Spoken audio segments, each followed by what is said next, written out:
आज एक important topic पढ़ाने जा रहे हैं केमिकल काइनेटिक्स में कोलाइजन थ्योरी, टक्कर सिद्धांत, सिंपल टक्कर सिद्धांत पढ़ाएंगे। आज मॉडिफाइड टक्कर सिद्धांत नहीं पढ़ाएंगे, एक सरल टक्कर सिद्धांत पढ़ाएंगे। यहां जो अणु लिए गए हैं, मॉलिक्यूल्स लिए गए हैं एज ए हार्ड स्फीयर, मतलब दृढ़ गोलों के रूप में दो अणुओं पर विचार करेंगे। उनके मध्य किस प्रकार से टक्कर होती है और रासायनिक अभिक्रिया संपन्न होती है, ये हम सिंपल कोलाइजन थ्योरी के आधार पर समझाएंगे। उसके बाद हम दूसरा वीडियो में हम मॉडिफाइड कोलाइजन थ्योरी के बारे में बताएंगे। आज केवल हम सरल टक्कर सिद्धांत के बारे में बताने जा रहे हैं। किस तरह से दो अणु जिनको यहां रिजिड माना गया है, हार्ड स्फीयर माना गया है, दृढ़ गोलों के रूप में माना गया है, उसको ध्यान में रखते हुए सरल टक्कर सिद्धांत को समझाने का हम प्रयास करेंगे। टक्कर सिद्धांत क्या कहता है? टक्कर सिद्धांत ये कहता है अब कोई भी रासायनिक अभिक्रिया तब तक संपन्न नहीं होती जब तक उसके अभिकारक अणुओं के मध्य टक्कर नहीं हो। अभिक्रिया के लिए अभिकारक अणुओं के मध्य क्या टक्कर होना आवश्यक है, कोलाइजन होना आवश्यक है। और टक्कर भी अणुओं के मध्य टक्कर भी प्रभावी टक्कर होने चाहिए, इफेक्टिव कोलाइजन होना चाहिए। तभी कोई रासायनिक अभिक्रिया संपन्न होती है, तभी रिएक्टेंट्स मॉलिक्यूल्स उत्पाद में बदलते हैं। तो दो बातें बताई, अणुओं के मध्य टक्कर हो और टक्कर भी प्रभावी हो। यहां प्रभावी टक्कर का मतलब यह है अणु एक्टिवेशन एनर्जी के बराबर या उससे अधिक ऊर्जा ग्रहण करके उत्पाद में बदल जाए, इतनी ऊर्जा एक्टिवेटेड अणुओं के पास होनी चाहिए। अब ध्यान दीजिए इस पर। यहां लिया है, हम समझा चुके simple collision theory based on hard sphere model, दृढ़ गोले मॉडल के रूप में सरल टक्कर सिद्धांत, यह हम बता चुके। टक्कर सिद्धांत के अनुसार अभिक्रिया संपन्न होने के लिए अभिकारक अणु के मध्य टक्कर होना ही पर्याप्त नहीं है, अपितु उनके मध्य प्रभावी टक्कर होना अति आवश्यक है। इफेक्टिव कोलाइजन अणु के मध्य बहुत जरूरी है, क्योंकि अभिक्रिया वेग प्रभावी टक्करों की संख्या के प्रोपोर्शनल होता है। जितनी अणुओं के मध्य इफेक्टिव कोलाइजन होंगे, प्रभावी टक्करें होंगी, अभिक्रिया वेग उतना ही ज्यादा होगा। अब हम एक ऐसी अभिक्रिया पर विचार कर रहे हैं, एक बाइमोलिकुलर अभिक्रिया पर विचार करेंगे, द्विआण्विक अभिक्रिया पर विचार करेंगे, जिसमें दोनों रिएक्टेंट्स की सांद्रता भिन्न भिन्न हो। किन पर विचार करने जा रहे हैं? बाइमोलिकुलर रिएक्शन, जिसमें दोनों ही अभिकारकों की सांद्रता अलग अलग हो, उनके मध्य जो टक्कर होती है, किस तरह से सिंपल कोलाइजन थ्योरी उसको समझाती। अब एक हम सिंपल सा डायग्राम दिखाया गया है। रिएक्टेंट्स ए और रिएक्टेंट्स बी के मध्य क्या हो रही है? टक्कर हो रही है। ये टक्कर हमने एक छोटे से डायग्राम द्वारा समझाया गया है। अब मान लीजिए ए रिएक्टेंट्स बी रिएक्टेंट्स रिएक्शन करके पी उत्पाद बनाते हैं, पी प्रोडक्ट बनाते हैं। तो टक्कर सिद्धांत क्या कहता है? टक्कर सिद्धांत के अनुसार इनका अभिक्रिया वेग प्रति सेकंड प्रति लीटर टकराने वाले अणुओं की संख्या, प्रति लीटर प्रति सेकंड टकराने वाले अणुओं की कितनी संख्या है, गुणा मल्टीप्लाई प्रभावी टक्करों का अंश, उनमें से कितनी प्रभावी टक्करें हुई, फ्रैक्शन हुआ, fraction of effective collision, fraction of effective collision. ये दो बातें अभिक्रिया वेग ज्ञात करने के लिए, इस प्रकार की अभिक्रिया वेग ज्ञात करने के लिए क्या जरूरी ज्ञात करना? प्रति सेकंड प्रति लीटर टकराने वाले अणुओं की संख्या और प्रभावी टक्करों का अंश।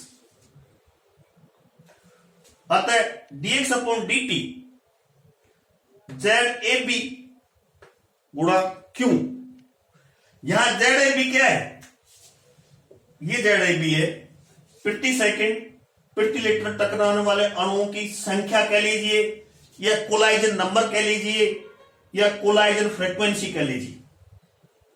ZAB यहां लिया गया है, ये कोलाइजन नंबर कह लीजिए, कोलाइजन फ्रीक्वेंसी कह लीजिए। क्लियर? जो Q है वह कुल अणुओं का वह अंश है जो एक्टिवेटेड हुआ है। एक्टिवेटेड हुआ है मतलब प्रभावी टक्करों का अंश। तो यहां दो चीज ज्ञात करेंगे, ZAB और Q। ZAB समझ गए, टक्कर संख्या कह लीजिए, टक्कर आवर्ती कह लीजिए, इसको ज्ञात करना है, और Q को ज्ञात करना है, दो ज्ञात करना है। मान लीजिए A और B जो रिएक्शन कर रहे हैं ये कोई गैसीय अभिक्रिया है। इसको हमने क्या माना है? मान लीजिए गैसीय अभिक्रिया है। तो गैसीय अभिक्रिया के लिए जो फ्रीक्वेंसी नंबर है ZAB है या Q को है, उसको हम काइनेटिक थ्योरी ऑफ गैस के आधार पर ज्ञात कर सकते हैं। किसके आधार पर? अणुगति सिद्धांत के आधार पर। हमने क्या माना है? यहां रिएक्टेंट गैसीय है, ये कोई गैसीय अभिक्रिया है, तो ZAB और Q का मान अणुगति सिद्धांत से ज्ञात कर सकते हैं, काइनेटिक थ्योरी ऑफ गैस से ज्ञात कर सकते हैं। अणुगति सिद्धांत के अनुसार according to kinetic theory of gas, जो ZAB है Na Nb फ्रीक्वेंसी जो sigma square AB √8 kBt upon pi nu AB, ये किसके बराबर होता है? ZAB के। Na रिएक्टेंट्स A के अणु की संख्या जो अभिक्रिया में भाग ले रहे, Nb रिएक्टेंट्स B के अणु की संख्या जो अभिक्रिया में भाग ले रहे, और ये सिग्मा स्क्वायर AB, ये क्या है? सिग्मा स्क्वायर ये है टक्कर व्यास, ये है टक्कर व्यास। और new AB reduce mass, KB Boltzmann constant, और T एब्सोल्यूट टेम्परेचर। एक एक चीज को बता दिया, Na Np sigma square AB √8 kBt upon pi nu AB, ये किसके बराबर होता है? ZAB के बराबर। क्लियर? Z तो हमने ज्ञात कर लिया। अब बोल्ट्जमान सिद्धांत के अनुसार संकीर्ण ऊर्जा रखने वाले अणुओं की संख्या का अंश कितना होगा? अब हमें Q ज्ञात करना है, मतलब प्रभावी टक्करों का अंश या एक्टिवेटेड मॉलिक्यूल्स का अंश, fraction of the activated molecules. तो Q बराबर N star upon N। N star का यहां मतलब है सक्रिय अणुओं की संख्या, मतलब activated number of activated molecules, number of activated molecules upon कुल अणुओं की संख्या, टोटल नंबर ऑफ मॉलिक्यूल्स। कितने टोटल मॉलिक्यूल्स है, उसमें सक्रिय अणुओं की संख्या कितनी है, इसका रेशियो है E minus E upon RT। E activation energy, R जानते हो इस तरह, T परमताप है। तो ये Q किसके बराबर होगा? E minus EA upon RT। EA के मतलब समझ गए ना, एक्टिवेशन एनर्जी, संकीर्ण ऊर्जा। अब हमने दोनों मान ज्ञात कर लिए, ZAB का और Q का। दोनों मान ज्ञात करने के बाद हम ZAB और Q, ZAB का मान रख देंगे और Q का मान रख देंगे, तो हमें क्या प्राप्त हो जाएगा? ZAB तथा Q का मान समीकरण 1 में रखने पर dx upon dt Na Nb sigma square AB √ पाई kBt अपॉन 8 kBt अपॉन पाई यूं AB। ये तो किसका मान था? ZAB का मान। ओके, और ये शेष जो Q का मान था E minus E upon RT। हमने दोनों मान रख दी, एक मान ये, एक मान ये। ये वेग आ गया टक्कर सिद्धांत के अनुसार। अब मान लीजिए कोई सामान्य जनरल रिएक्शन है, उस जनरल रिएक्शन का सामान्य वेग कैसे लिखते हैं? ये कोई मान लीजिए सामान्य अभिक्रिया है, ए और बी पी, ठीक है, ए प्लस बी बराबर पी प्रोडक्ट। इस अभिक्रिया का सामान्य वेग कैसे लिखते हैं? General rate dx upon dt, के वेग स्थिरांक है, एन ए एन बी एक साधारण रिएक्शन रेट है, सामान्य रिएक्शन रेट।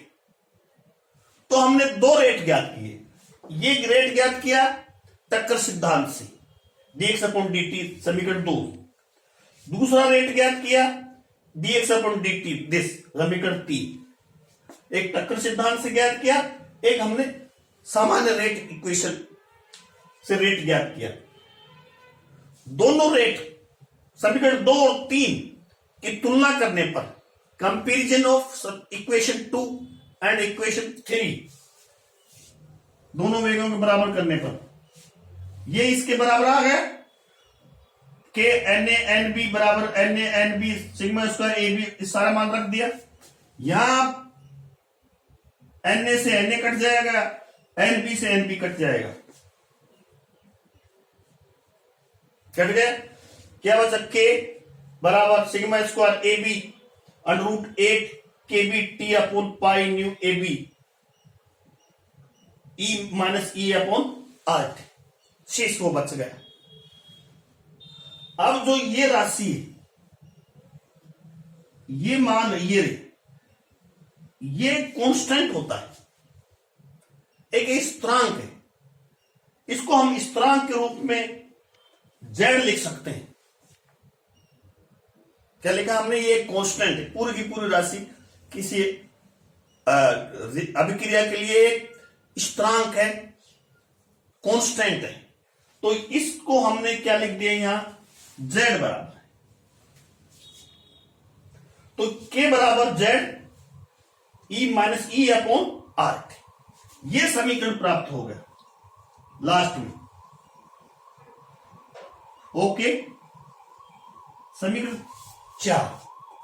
अब इस समीकरण को देखिए जो टक्कर सिद्धांत द्वारा ज्ञात किया गया है ना, k बराबर z ई ए अपॉन आर टी, और आर्मीय समीकरण भी यही है।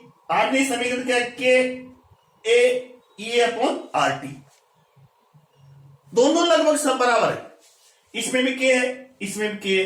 यहां z के स्थान पर क्या है? a, शेष ई अपॉन आर टी। यहां z बराबर a क्या था? यहां फ्रीक्वेंसी फैक्टर था ही। ये इनके मान लगभग समान है। तो जो आर्मीय समीकरण है को हम इस रूप में भी लिख सकते हैं। तो ये जो समीकरण ज्ञात की हमने टक्कर सिद्धांत से, सिंपल टक्कर सिद्धांत से, ये आर्मीय समीकरण से मेल खाती है। इस प्रकार से हम दृढ़ गोलों के रूप में टक्कर सिद्धांत, सरल टक्कर सिद्धांत से एक्सप्लेन कर सकते हैं, उसको समझा सकते हैं। तो हमारे सामने क्या इक्वेशन आई? के बराबर जेड ई ए अपॉन आर टी। जो ये समीकरण पूरी की पूरी है वो आर्मीय समीकरण के लगभग बराबर है, क्योंकि यहां भी जेड एक कांस्टेंट है और ए भी कांस्टेंट है। तो जेड बराबर ए रख दें तो ये समीकरण का क्या रूप हो जाएगा? आर्मीय समीकरण का रूप हो जाएगा, वही फॉर्म हो जाएगा। तो ये था सरल टक्कर सिद्धांत, सिंपल टक्कर सिद्धांत। अगले वीडियो में हम बताएंगे ये टक्कर सिद्धांत को मॉडिफाई किया गया, यानी कि क्या कहते हैं, संशोधित टक्कर सिद्धांत। क्योंकि ये टक्कर सिद्धांत आगे बताएंगे सभी रिएक्शन पर लागू क्यों नहीं होता। एक तो सरल सिद्धांत है तो, लेकिन बाद में इसको मॉडिफाई किया समय समय पर, जिसको संशोधित टक्कर सिद्धांत कहते हैं। वो हम आपको अगले वीडियो में पढ़ाएंगे। Thank you very much.